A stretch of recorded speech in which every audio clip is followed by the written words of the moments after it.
This is an email, a full message, including headers and all formatting information, and it's using Outlook Express. I set that up to send through a Gmail server to a Comcast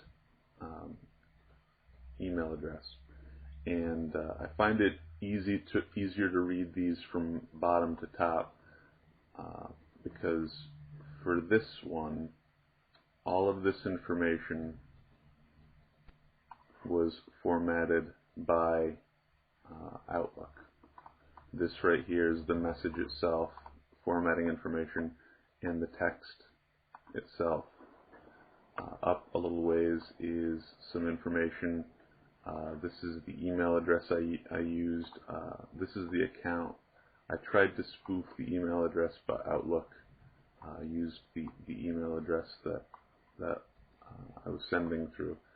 So that didn't quite work as maliciously as I was hoping, but you can kind of see some of the information here that you can alter. You can put in just about anything into a client, and it'll indicate that to the recipient to varying degrees.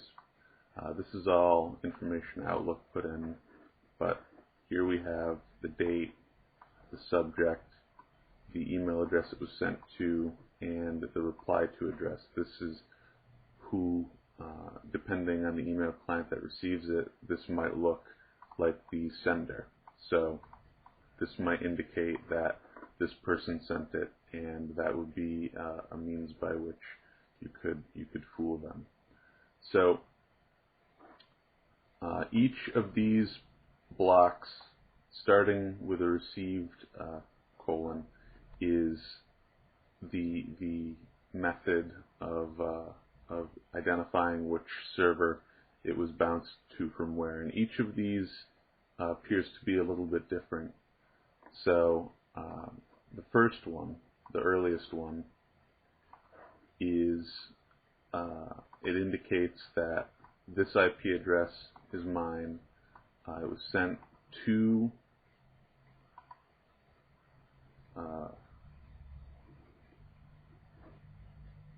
here from here. So, and on this date. So this is the first step. And then we have our next step is this right here. So it was received by this server.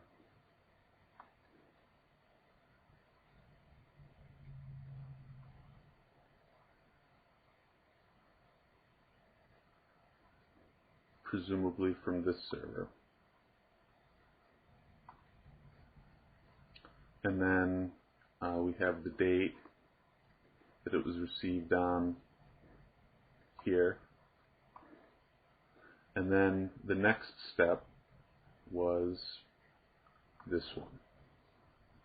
And it was received from this server, which, as you can see, is the same server as this, by Comcast.net. So this is the ending set of domains that the email was heading to, and as you can see, this indicates that that Comcast.net received it. And then we have it received from this one, which is the same as this, by this, which is probably the final ending point where the mailbox was located in that server computer. So there's a lot of information available here, and an interesting thing is that if you look at various different received blocks, they're not all formatted the same. So it's important to recognize from indicates who sent it, by indicates who received it, or there's a certain amount of interpretation that has to be done in this, and it's not always completely clear, but it generally has IP addresses or domain names, and it usually has timestamps on it.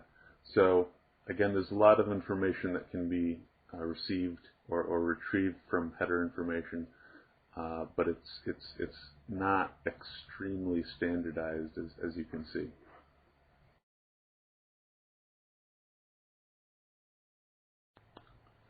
Here I'm going to demonstrate some methods to examine mail files, and the first method I want to show you is through access data, which we've used off and on for various things in this class so far. And I took the Thunderbird mailbox set of files, and which is available to you pretty much under Document Settings, Application Data, Thunderbird, and Profiles. It's pretty easy to find in Documents and Settings, and you can copy it or you can direct your FTK to look right there. And once you open it, you can look up what's inside of it, and it seems to format it pretty well. You've got the from information, the to information, the message body, the whole header. It's all available, so FTK does a pretty good job of getting you that information. Next, I found a program, and I just want to demonstrate really quickly how effective just anything can work. This one doesn't even really claim to support Thunderbird, and it opens it up without an issue. And it can do the same thing for Outlook.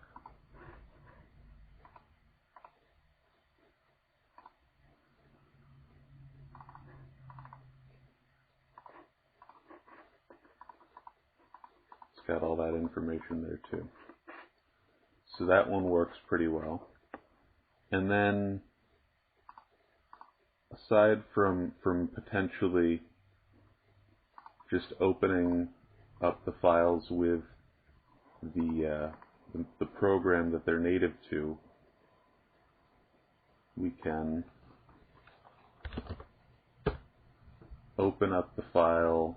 This is the Thunderbird file, inbox file, and we can pretty much get all of the information here for Thunderbird. It's got all of the information pretty much laid out sequentially in plain text. Now, Outlook isn't quite as